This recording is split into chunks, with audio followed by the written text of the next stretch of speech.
Hello, my dear folks. J. Scott Phillips here, and welcome to Holmes is Where the Heart Is. I would be exceedingly glad to have a little talk with you because tonight we are bound for deception with a look at Arthur Conan Doyle's sixth Sherlock Holmes short story, The Man with the Twisted Lip.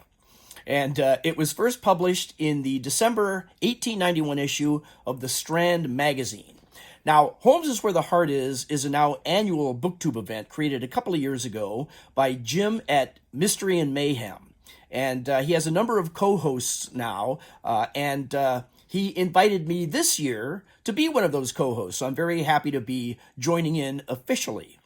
Now, the event is to get everyone to be reading Sherlock Holmes or about Sherlock Holmes, pastiche fiction, the original canon as written by Arthur Conan Doyle, stories that were inspired by Sherlock Holmes and his methods, or nonfiction materials relating to Sherlock Holmes, biographies, for instance, of Arthur Conan Doyle, or kind of write-ups about the possibilities of Sherlock Holmes being a real person, not fictional, or the geography of London and to travel around in the footsteps of Sherlock Holmes to find out, how much did Holmes and Watson pay for rent for 221B Baker Street, or how much people got paid, or what that money is worth today. All those kinds of fun little things that, because we all love Sherlock Holmes so much, we just want to just keep exploring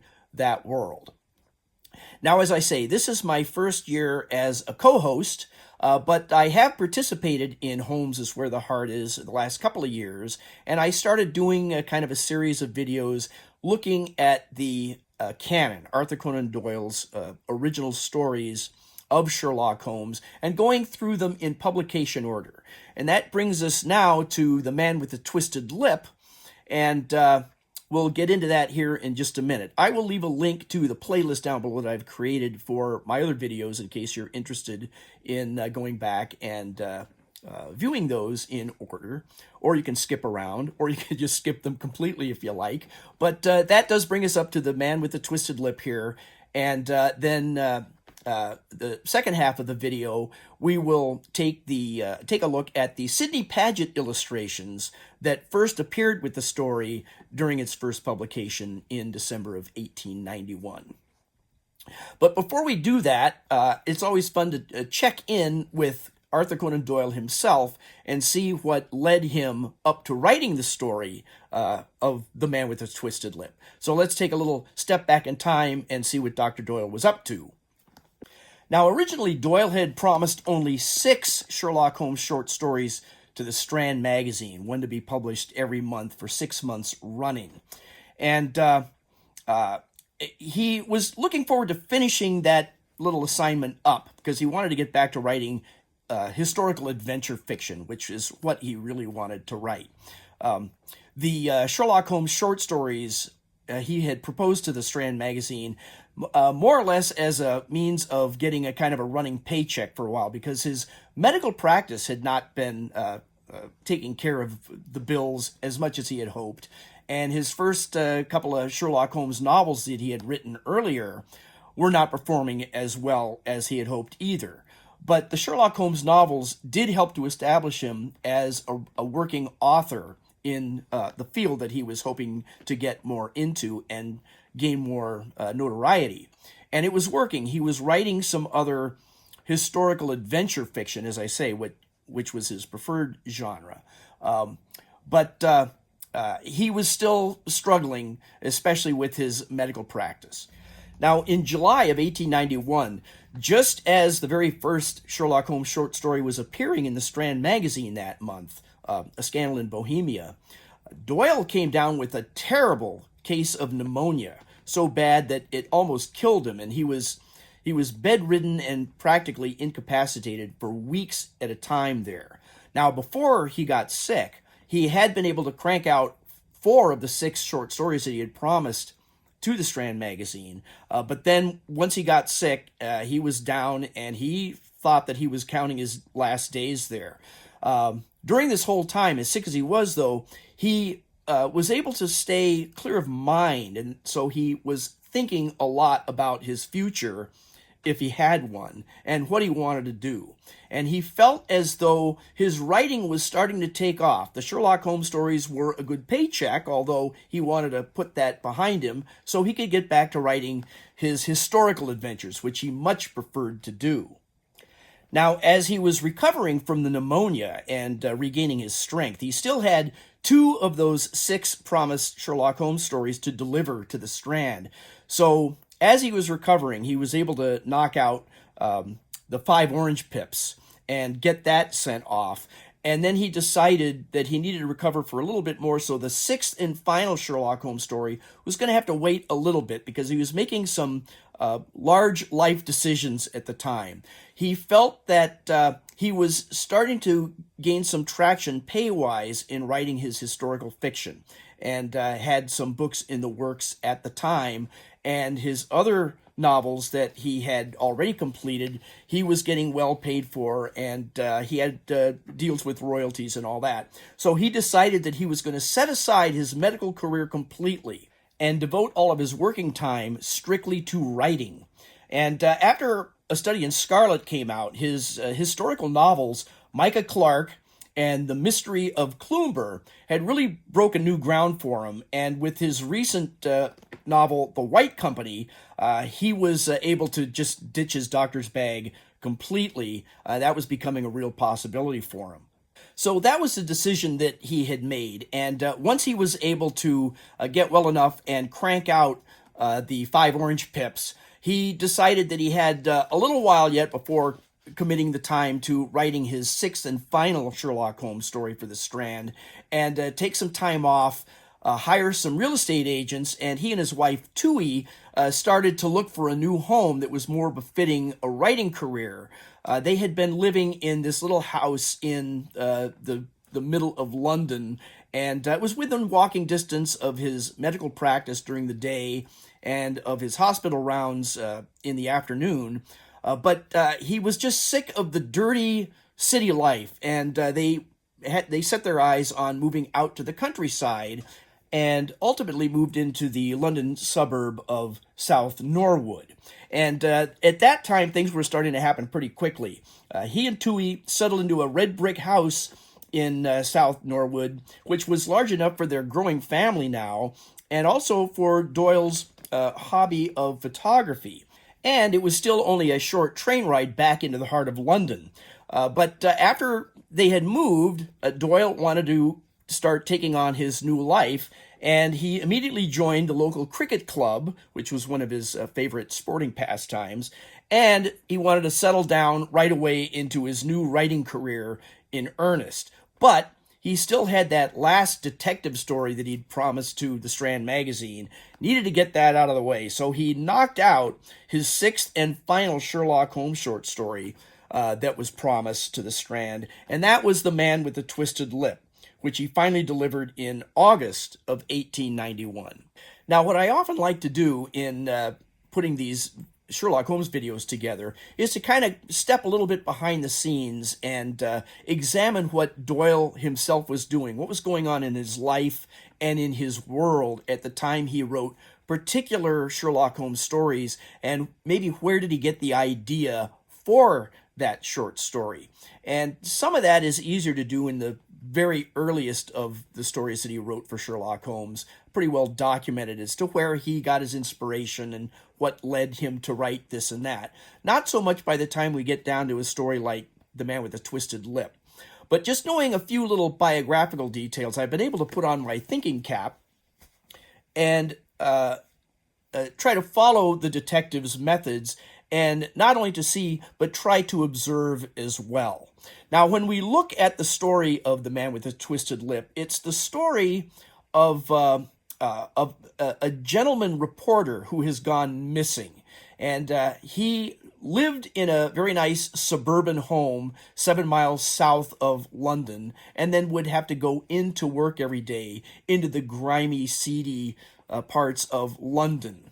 And it's also the story of that reporter's lovely wife, who becomes very concerned, and she is a respectable Victorian woman, a lady of her day, and just the strife that she is going through living in her very nice suburban home south of the city. And we also know that Doyle himself was not that familiar with London itself when he was writing these first Sherlock Holmes stories. He had only moved back into London, having only visited there for a very short amount of time when he was a kid. So he wasn't really familiar with the streets of London or anything. He worked mostly from maps.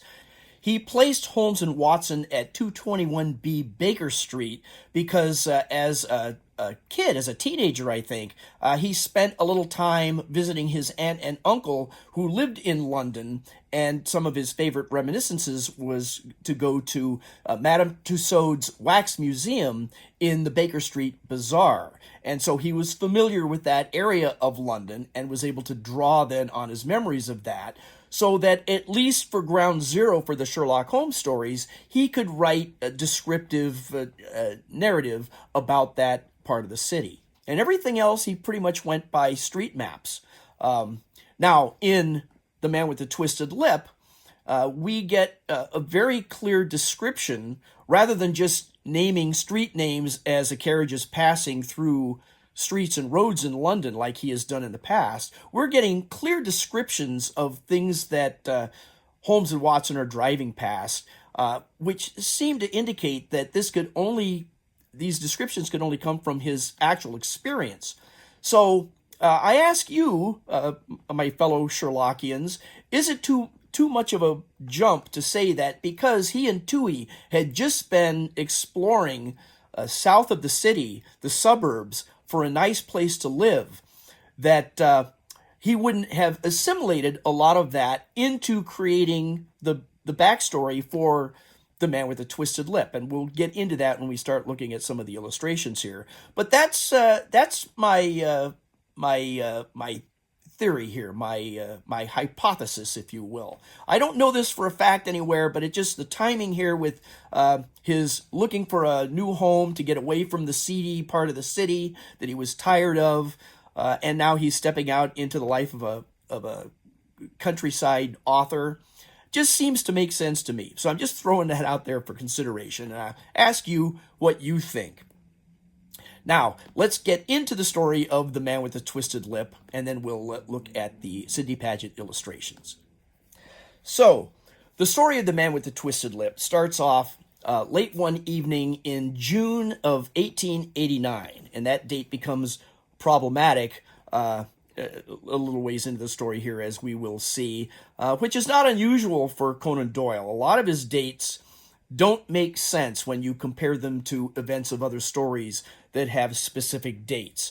And for instance, I talked about this in my video on The Sign of the Four, in which Watson meets Mary Morstan for the first time, falls in love with her in that story. She is the client of Holmes in that book, and winds up getting married to her at the end of the story.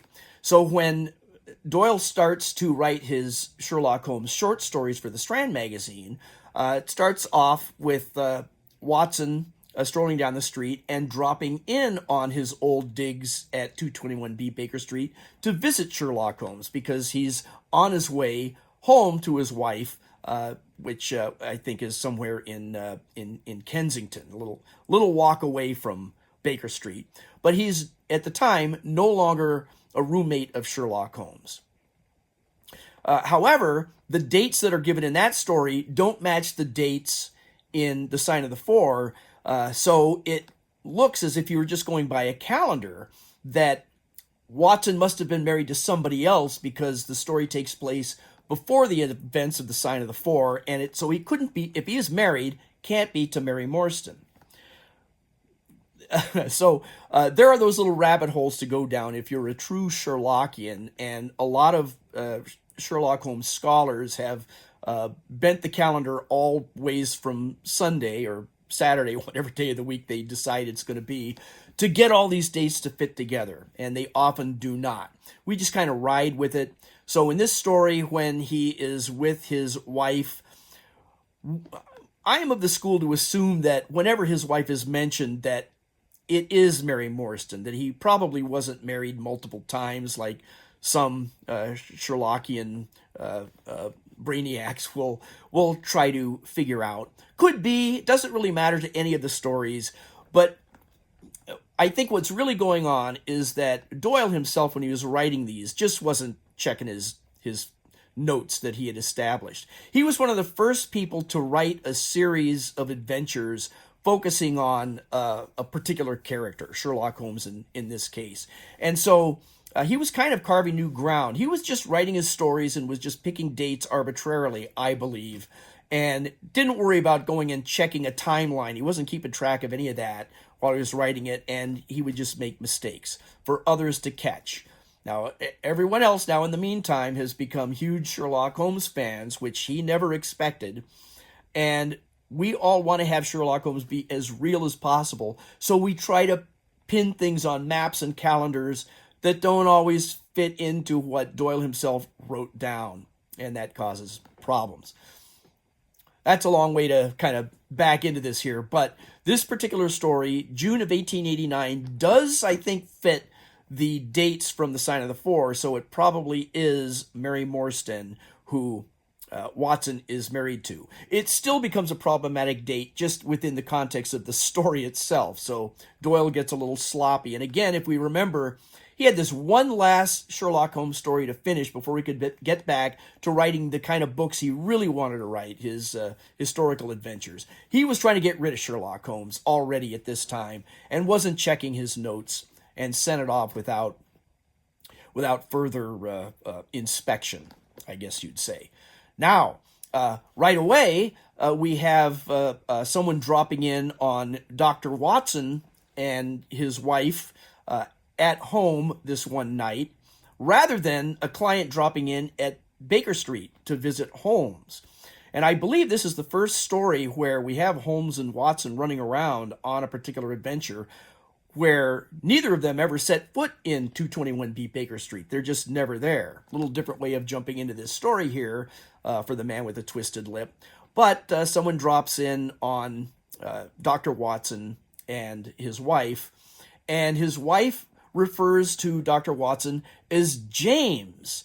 Should I send James off to bed while you and I can talk? It's an old friend of his wife's that has shown up, and refers to him as James. Now, we've known from the very first story that Watson's full name is Dr. John H. Watson. Not James, not Jim, John H. Watson. Now, what's going on here? Well, a lot of Sherlockian scholars, again, trying to get these little indiscrepancies to fit together, have kind of named Watson as John Hamish Watson, the H standing for Hamish, which is the Gaelic word for James. And so does that give Mary an excuse to be calling her husband James instead of John? Maybe. But again, what I think is that, once again, Doyle is writing these quickly. He forgets that he was inspired to get the name Dr. Watson from his good friend, Dr. James Watson, and just changed it to John when he was first writing his first Sherlock Holmes story, Study in Scarlet. And he just forgot again. He was just thinking, oh, Dr. Watson, I got to refer to him by his first name. James, dashed it off. Off it went to the Strand magazine, and he never checked back. I think that's what really happened. But, of course, all the Sherlock Holmes fans and people like us have to explain why his wife would call him by some other man's name. And maybe we don't want to know. But anyway, we get to that point in the story. And there are a couple of other little indiscrepancies in the story here that we kind of like to pick nits at. And in particular, we are told at the very beginning of the story that it is a night in June of 1889, and Watson has gone off to pull a patient of his out of an opium den in a really seedy part of London and wakes him up. He's been missing for 2 weeks, and that's what propels the story in the first place. Is we've got to find this guy who's been missing for a couple of days. Usually he's only gone for a day. Watson does find him in this crummy little opium den somewhere, wakes him up, and the guy wants to know what day is it? And Watson tells him that it's Friday the 19th. Well, we know it's June in 1889, and Friday the 19th was a Wednesday in June of 1889. So that can't be right. And then we have a description of the opium den is it's called the Bar of Gold in Upper Swandam Lane, which is east of London Bridge. However, that same opium den has a trap door that leads out into the Thames River here, which is west of the bridge. So we have inconsistencies like that Conan Doyle isn't even checking the particulars of the very story that he's writing in. Forget about trying to remember what he wrote a couple of years ago in some other story as far as something as meaningless to the storytelling as a date. Just the facts that he gives us in one short story, he doesn't quite get right. And so we all pull our hairs out over that. All right, now we'll get into the portion of the video here where we take a look at the Sidney Paget illustration. Sidney Paget was the premier illustrator for Sherlock Holmes for the Strand magazine, and he is the one that brought us the deerstalker cap when it was never mentioned specifically as such in Conan Doyle's manuscripts, and other things like that. The very image of Sherlock Holmes. He used his brother Walter Paget as a model for Sherlock Holmes, which gained some recognition then, since he was the illustrator for so many stories, and his models for Holmes and Watson as well were pretty consistent through that entire run. So even though we have some clear descriptions of Holmes and Watson in the stories, with Sidney Paget, it really kind of nailed them down to begin with, that even today, if we see an illustration of Sidney Paget's Sherlock Holmes and Watson, they are easily recognizable to us today, regardless of how many different interpretations we've had of the characters in illustrations and movies and TV shows. We will judge how well cast those characters are, I think, often based on the original illustrations by Sidney Paget. Now, before we get into the illustrations here, and there are 10 of them for this story, we'll try to go through most of them pretty quickly. There are a couple we'll focus on a little bit more. But before we do that, since they follow the narrative of the story, and if you've never read The Man with the Twisted Lip and don't want to have any surprises here by just watching a video about some illustrations here, I'm going to pause the video here. If you haven't read it, I highly recommend take 20 minutes, 30 minutes, go read the short story. It's not very long. Come back and join us. And so, spoiler alert, take a few minutes and go and do that, and then come back and join us for the rest of the video here. All right, that wasn't so bad. So now we're all ready to jump into illustrations, which will discuss turning points and surprises in the narrative of the story itself. So just as long as we're all cool with that, then let's go. Now, like I had mentioned a minute ago, the story starts off at the home of Dr. and Mrs. Watson in Kensington, not at 221B Baker Street. And we don't get an illustration from Sidney Paget of this meeting, but just to set up the story here, this late night, Friday night in June of 1889, the wife of one of Dr. Watson's patients shows up because her husband has disappeared. He's been missing for 2 nights now.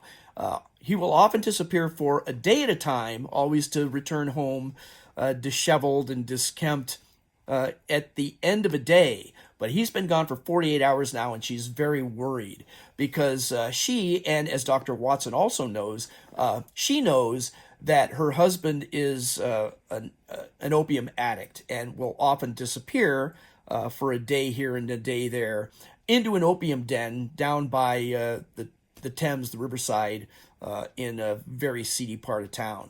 She thinks that might be where he went, but why has he not come home yet? He's always come home much sooner than this. And Watson tries to reassure her that he will go down to the opium den, and if he finds his patient there, he will sober him up and bring him back home, send him back home to her in a cab where he belongs. And turns out not to be the story we're going into. It's just the catalyst for the adventure that Watson will wind up having with Holmes. So I guess, therefore, Sidney Paget did not give us an illustration of this scene, which is kind of a shame because it would have been nice to see Mary Morstan Watson again, but we don't get that. Instead, we get a couple of scenes at the opium den to start the story off here, and let's take a look at those right now. So here we are at the opium den known as the Bar of Gold. And one of the things I've always liked about Sidney Paget is he was an illustrator that actually read the manuscript before he would create an illustration for it. So he was very careful to try to conjure up what Doyle himself was trying to describe. And so just to read the description from Conan Doyle's manuscript here, you can judge for yourself how close he gets here. At the further end was a small brazier of burning charcoal, beside which, on a three-legged stool, there sat a tall, thin old man with his jaw resting upon two fists and his elbows upon his knees, staring into the fire. Now, Watson has gone into the opium den to find his friend and patient in there somewhere, but before he can get much further into the opium den, he's got to navigate around this old guy here staring into the fire in the brazier here. But let's just take a quick look at Paget's work himself, because he really knew how to direct the eye. The opium den is appropriately dark and dismal, so of course we've got that. And then Paget makes the brazier itself tall enough to illuminate the features of the old man staring into the fire, and then has the shadow of the brazier behind the old man's features so we can see them clearly in the dark. He's taking a little license there because a fire doesn't cast a shadow of itself, but we need to frame the features off here. The scene does progress a little further here. Watson gets deeper into the opium den, finds his patient, and while he is hauling him out to take him back outside and put him in a cab, he has to pass by the old man staring into the fire again, and the old man reaches out and starts tugging Watson's skirt. Now, you might wonder, why is Watson driving around and going into opium dens in the really crappy parts of London here wearing a skirt? But fortunately, Sidney Paget understands that, just in Victorian parlance, the skirt that a gentleman might be wearing is actually the hanging portion of an overcoat, which Watson is wearing. And so Paget gives us Watson standing here wearing a swallowtail coat. But this is our first twist in the story here. And if you didn't see it already coming, the old man staring into the fire is none other than Sherlock Holmes himself. Now, as usual, Paget is using his background pencils and washes to emphasize the details of Holmes and Watson. And it does seem that the fire in the brazier has died down quite a bit since the first drawing, but I guess such is artistic license. But both Holmes and Watson are surprised to see each other in this place, and it turns out that Watson, having gone to the opium den, is just a coincidence as far as the story goes. Once he finds his patient and sends him home on his merry way, that's the last of that part of the story. It's just a vehicle that Doyle has used to get Holmes and Watson together in a different way than usual. Usually, Watson and Holmes are sitting around Baker Street by a cheery fire talking about things, and then a client drops in. This is just a little different way of getting to that point. But since we have seen Holmes in a disguise, we know that he's actually on a case and hasn't added an opium addiction to his cocaine habit already, which is kind of a relief to Watson, to say the least. But that does give Holmes a chance to enlist Watson into his current adventure. Watson's task at the opium den is done. He sent his patient home, and Holmes has decided that he's not getting any further if he stays in the opium den anymore. So he grabs Watson, and they jump into a cart that Holmes has had up the street, and they head out to the Cedars, which is the suburban home of his client, Mrs. Neville St. Clair. So Paget shows us Holmes now shed of his disguise with Watson in the cart as they head off into the countryside, or at least into the suburbs here. And even though Sidney Paget first introduced Sherlock Holmes readers to the famous deerstalker cap, the double-billed hunting cap. Just 2 stories before this, we might expect to see it here because they're off to the suburbs here. That's not appropriate wear. Back in those days, the deerstalker cap was not considered appropriate wear in such a surrounding. It's not a city type of cap to be wearing. You just wouldn't do that. The deerstalker was a hunting cap meant to be worn out in the country during hunts or camping trips or things like that were out in nature, not around the city or the suburbs at all. So when you see illustrations of Holmes wearing the deerstalker as he's traipsing around the foggy streets of London, he wouldn't have done that. And it was never described that way in any of Doyle's stories. But illustrators know that readers like Holmes in the deerstalker and the Inverness cape-back coat, all of that. So a lot of readers just assume that he probably sleeps in that cap. Not the case. Anyway, we see him wearing a normal hat for the appropriate adventure that they find themselves in here. Now, it's on this drive out through the countryside and through the suburbs south of London, south of the Thames, that we start to get Doyle describing the scenery as Holmes and Watson pass along and through these roads. And I'm convinced that it's because that Doyle himself and his wife had just been out house hunting down some of these very same roads within a matter of days or a week or two before he wrote the story. So all that stuff's still fresh in his mind. But it's also during this trip that Holmes takes the opportunity now to fill Watson in on what he knows of the case so far. And that is that his client, Mrs. Neville St. Clair, has called Holmes in to try and locate her missing husband, another missing persons case here in the same story. But Neville St. Clair has been missing since Monday, and it's now, if you remember, late Friday night, and he hasn't learned as much as he had hoped to by now. But what he does know is that on Monday before, Neville St. Clair left his suburban home in Lee in Kent to go to work, supposedly, and to run a couple of errands early on the Monday morning just before. And one of the errands was to pick up some building bricks, some building blocks for his children, and then he was going to come home. But he never did come home. During that same Monday, Mrs. Neville St. Clair had gone into town, again into this very seedy part of London, to pick up a package that had been sent to her. We don't know what's in the package, it doesn't matter, but it got her into this crummy neighborhood here. And as she's trying to find a cab to get back safely home to the Cedars, that's the name of their estate in the suburbs, she is passing through the streets by this very opium den that Holmes and Watson had just come out of, and she looks up to a second-story window and sees her husband up there. He looks down and sees her, screams, and suddenly is pulled back or jumps back into the building. So she, as surprised as she is to even see him in that part of town, is convinced that something is wrong. So she goes running into the opium den, not knowing what it is exactly, but to find her husband, find out what's going wrong, as she is met there at the foot of the stairs just inside the door by the Lascar, who is the manager of the opium den here, who stops her before she can get past him and get upstairs and find her missing husband. Now, I guess I should say that he is not missing at this point. She had just seen him early in the morning when he left home to take the train into the city.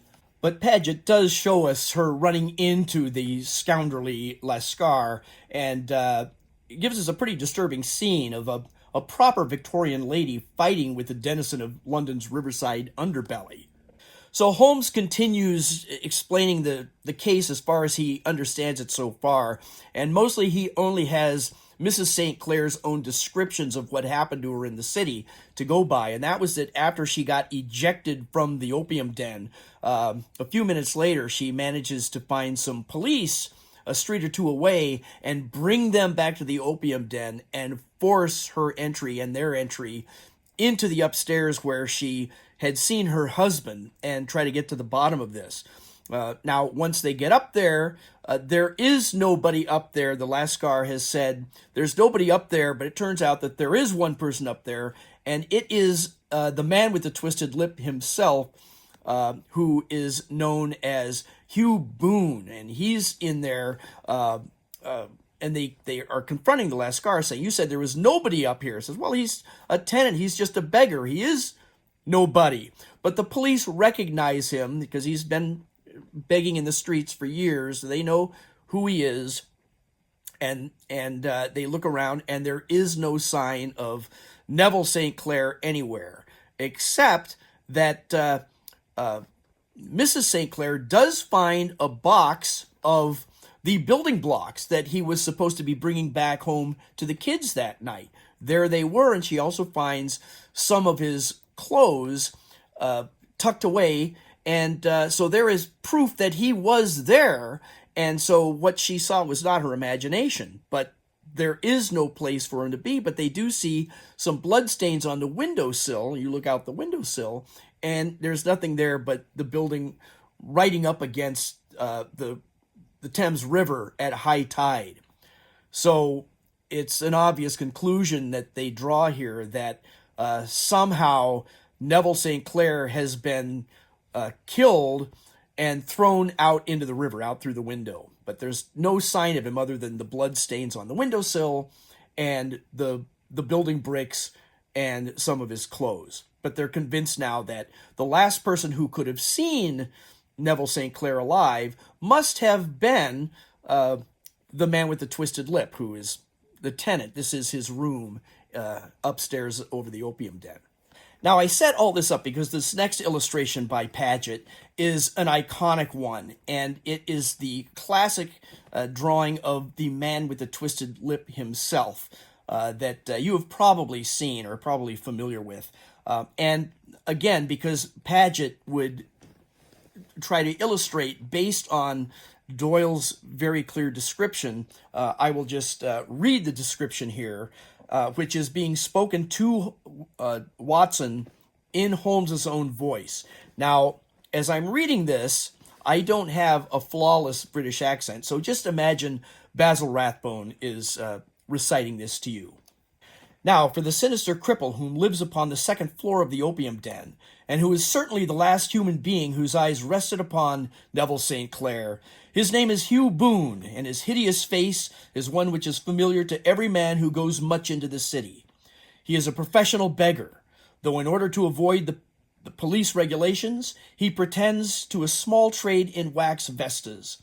Some little distance down Threadneedle Street upon the left-hand side, there is a small angle in the wall.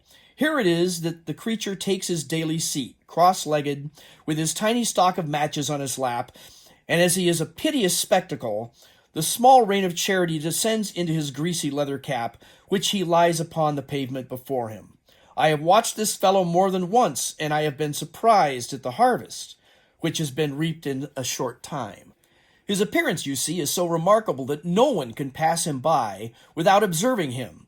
A shock of orange hair, a pale face disfigured by a horrible scar, which by its contraction has turned up the outer edge of his upper lip, a bulldog chin, and a pair of very penetrating dark eyes, which present a singular contrast to the color of his hair, all mark him out from amid the common crowd of mendicants, and so too does his wit, for he is ever ready with a reply to any piece of chaff which may be thrown at him by the passers-by. This is the man whom we now learn to have been the lodger of the opium den, and to have been the last man to see the gentleman of whom we are in quest." And so that's how we came by this, I think, very iconic illustration of the man with the twisted lip. But immediately after this, we see the scene again of the man with the twisted lip, Hugh Boone, as he is known to police, of the scene that must have happened, that the police's understanding of what must have happened between the time that Mrs. St. Clair got thrown out of the opium den and when she came back with the police to investigate the scene. This is a scene from the police's conjecture of what must have happened during the short time between Mrs. St. Clair getting thrown out of the opium den and her return with the police right after that. And So it's supposed that St. Clair was murdered by the man with the twisted lip and then thrown out the window into the Thames River, hence the blood on the windowsill. And then later on, new evidence, at low tide, they find Neville St. Clair's overcoat, which had not been amongst his clothes upstairs when they were first looking for him. But here it is, lying on this little strip of sand along the base of the building at low tide as the river has receded. But the coat is weighted down by pockets full of coinage, just handfuls and handfuls of coins to weight the coat down. Supposedly this was done to keep the coat from floating away and possibly being found as evidence later on, and thereby incriminating the man with the twisted lip. So the scene here is what is theorized that the man with the twisted lip here, Hugh Boone, is scooping up coins from a secret stash somewhere in his room and then forcing them into the coat and then quickly jettisoning it out the window into the drink and hopefully getting rid of it. The coat did sink, and so when the police were there earlier, they looked out the window and they did not see any sign of any clothing or of a body or anything.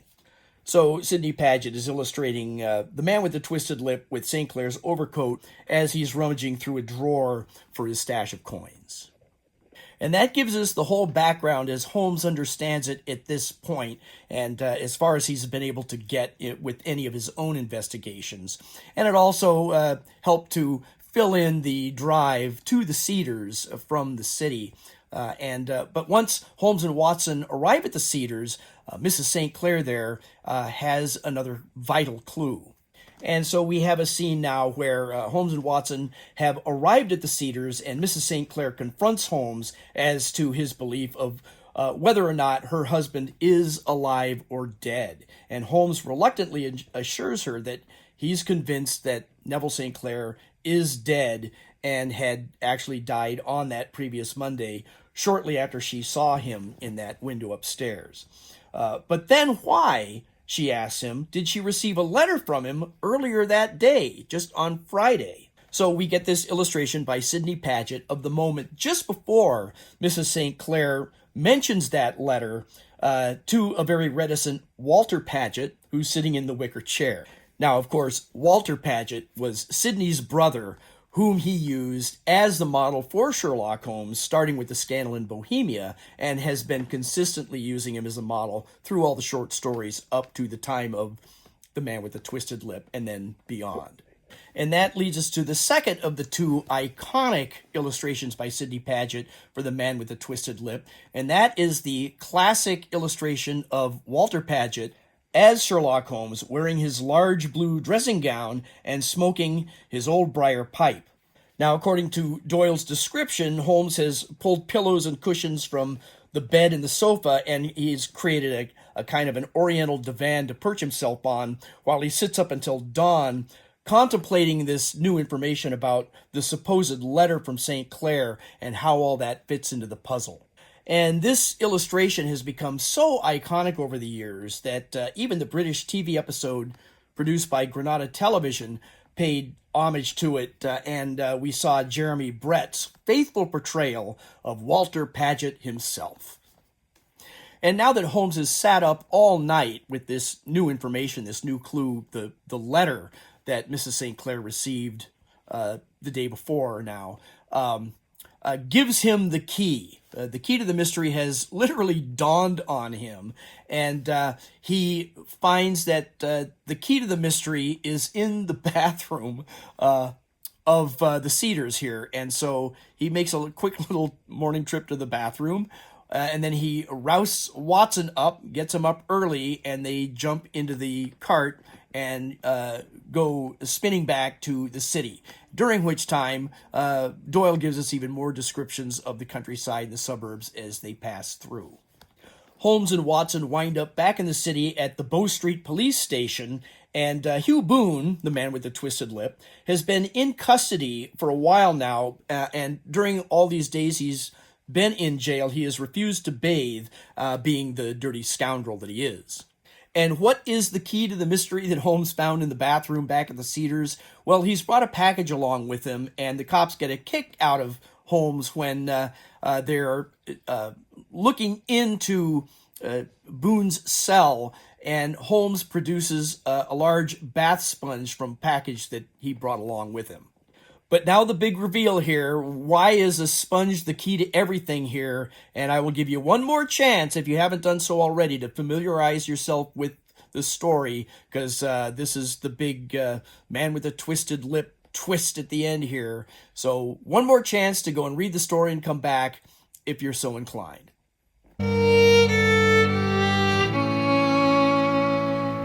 All right, so with that, Holmes, Watson, and the inspector step into Boone's cell. Holmes brandishes the sponge, and with a couple of swipes across Boone's face with the sponge, he shouts out, "Let me introduce you to Mr. Neville St. Clair of Lee in the county of Kent." So it turns out that the man with the twisted lip was, in fact, Neville St. Clair himself. And so there was no murder. Neville St. Clair was never murdered. Hugh Boone, the man with the twisted lip, was not guilty of any murder because they are, in fact, one and the same guy. And now that we're done looking at all the illustrations here, there's no need to go into the story of why the man with the twisted lip and Neville St. Clair are the same guy. You've read the story twice now just during this video, so no need to go into it further. I did it again.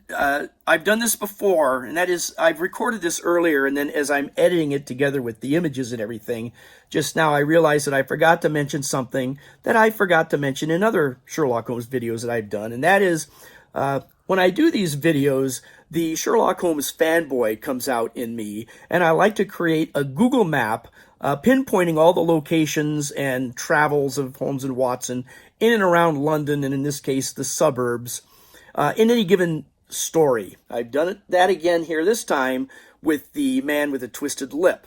So if you want to kind of follow in their footsteps through the adventure of the man with the twisted lip, I'll leave a link to the Google map down below, and you can traipse around London with Holmes and Watson and myself. And that way, you'll get to know your way around Victorian London a little better, so that the next time you visit there, you'll kind of know your way around a little better. All right, back to the video. So there you have it, folks. It was a lot of fun to do this one. This completes the first 6 Sherlock Holmes short stories written by Doyle for the Strand magazine, and this was originally to have been the last Sherlock Holmes story that Doyle ever was to write, at least the last one that he wanted to write, the one that he had promised to sign up with his first agreement with the Strand magazine. Of course, that turns out not to be the case, and we'll get into that the next time the game is afoot here.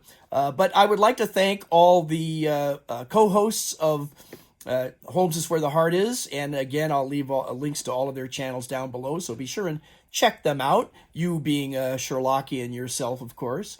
And until the next time we have a chance to chat again, thanks for watching.